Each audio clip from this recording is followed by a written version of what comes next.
Hey y'all, Chris Huffman here with Faithful Man, every day becoming a better man and hopefully helping you do the same. On the road again. On the road again.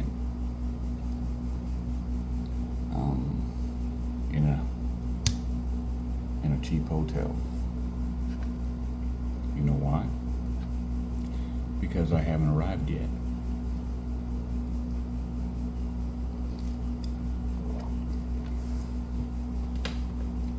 Because the money that's been promised to me is not there yet. Because the dream has not been fulfilled yet. But I know it's happening. And in real reality, it has happened. In our reality, I'm waiting for God to let it show up when He's willing. I am confident of His call on my life, of what He has told me to do, of the abundance. He's promised the wealth. He's promised the clients. He's promised the restoration, the healing, the ministry of the thousands, if not millions, of men and families that will receive help from our coaching programs and ministry and from our brick and mortar businesses.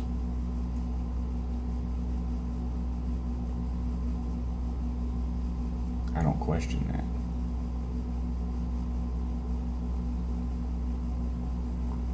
I have my days. But overall, I don't question that. And I'm not remembering the scripture reference right now, but it's claiming the title deed.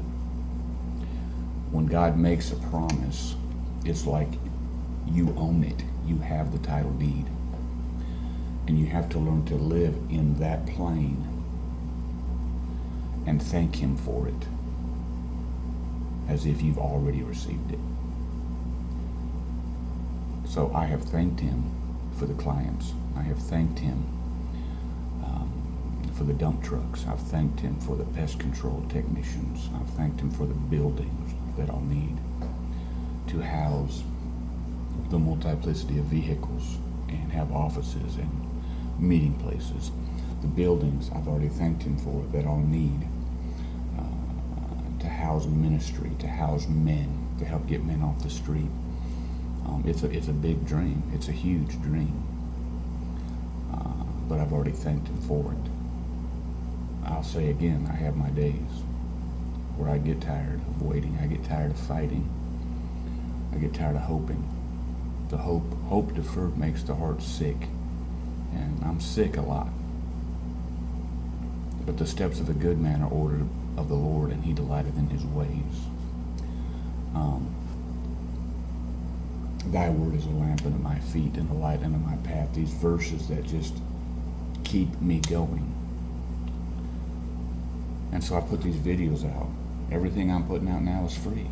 Everything's free. It's great. And I'm thinking about just putting the full courses out there completely for free because it's in God's hands. I don't care.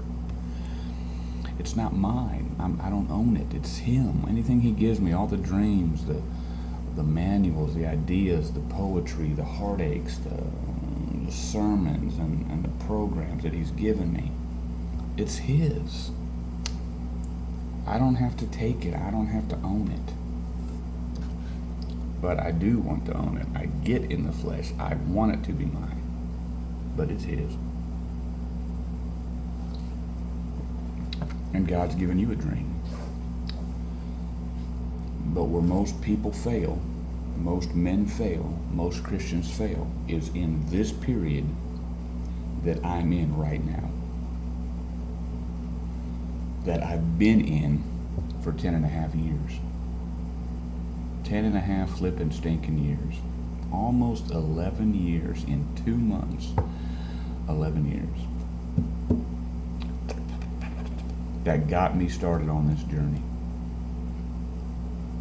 My wife leaving me, taking the kids, and that being a kick in my gut, and having to change, and kind of muddling through the first couple years, And then just finally, man, I've had to work on myself. I've had to work on myself in this process I've been in for 10 and a half years. That's where people fail. Most people fail.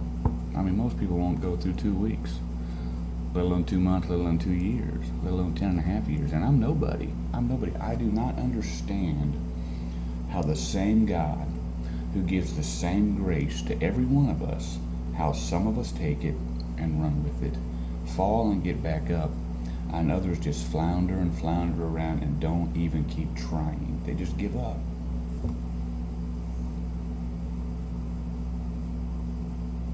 And he's in complete control of my life.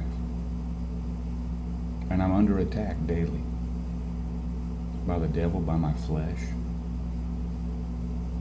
And there's certain things in my life right now that I never thought I'd ever be in a position to even think about being willing to do that I am now. And I'm telling the Lord, I'm saying, God, I'm not willing to do this anymore. I'm willing to do this, but I'm willing for you to make me willing to do it your way, because it's not in me anymore. I give you permission to protect me, to stop it, but I'm pursuing it because I'm tired of being alone. I'm tired of traveling. I'm tired of loading up my truck and trailer and moving again. I'm tired of losing things that have a value to me on every move. I just thought of something this morning that I left up there. But during this process, this agonizing process, this pain in the you-know-what process, he's molding me, he's making me into the soldier, the warrior, the king and priest and faithful man that I need to be to carry out that vision. The man I was 10 and a half years ago would absolutely not recognize this man before you today.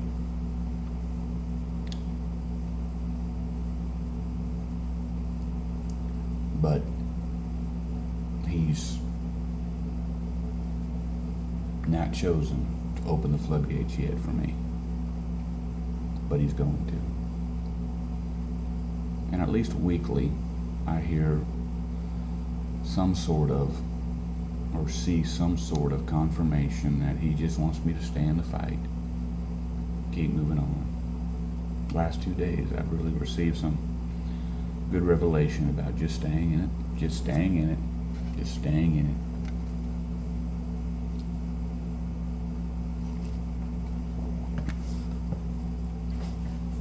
And yeah, I want to get to the point where money's not a problem, where I really am helping hundreds and thousands of men, making money helping people. Man, ain't a thing wrong with that. That's beautiful. And part of what I've studied the last couple of days, the Lord is saying, we need marketplace Christian entrepreneurs, marketplace prophets that are out there making a difference in the marketplace and in people's lives. And that is by design. God has designed it. We have bought into a lie as Christians about the whole money thing for years. And our ministry and our calling and how we keep that separate from our job. It's all a lie. We've all been duped. So I keep pressing on, and people, I know this, and I'll probably end on this note. I know this, that most people faint because they are not walking with God, and they're not walking with God because they are not reading their Bibles daily.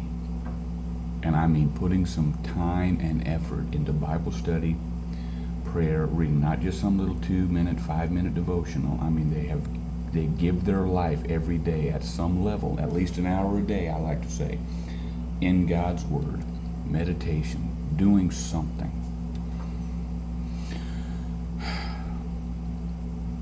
Because you can't do this alone. He is supernatural, we are worms, we can't do it. So, here I am today, in a cheap hotel. Yeah, I want to get to the point where, listen, spend a couple $100 a night at a hotel ain't no big deal. I mean, that's to where my standards are that way. Listen, When it's me by myself, I'll stay in a stinking roach motel. It don't bother me one stinking bit. Let the bed bugs and the roaches crawl all over me. Now, I exaggerate. I ain't looking for the nastiest or anything like that, but I just don't care. But do you know what? I want to get to the point where, yeah, I mean, in my mind, like a La Quinta Inn would just be my minimum standard, But you gotta be faithful during the lean times, when the money ain't coming in, when the clients ain't calling.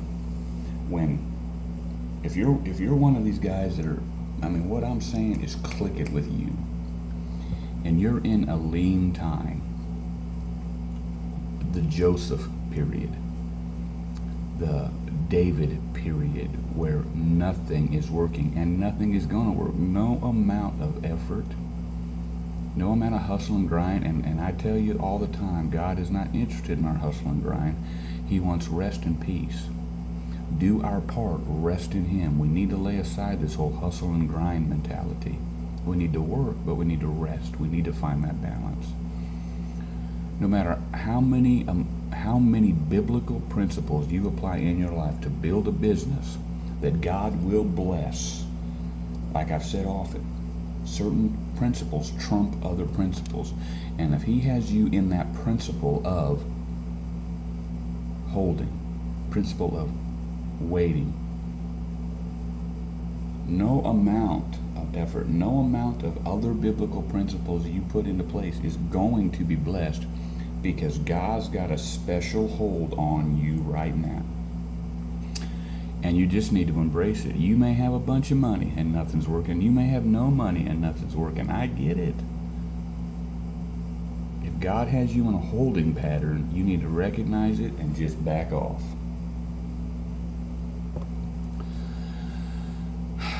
Learn to rest in Him. And that's where I am. That Joseph time, that David time, that Moses time. And when He's ready, He'll do it. Joseph in his period 10 or 13 years, David in his period 12 to 15 years of nothing happening, being in the pit, being a slave, being chased by Saul, living in the wilderness. Okay? God gave Joseph a dream years before. And then he had to wait at least 13 years. And a full 22 years before the dream came to full fruition. David was anointed king, then went right back to the sheep. Had to wait at least 13 years before he became king. And all they did during that time was walk with God. All they did during that time was walk with God. God was honing them. God was blessing them. God was helping them. God was showing them how to use these hard times.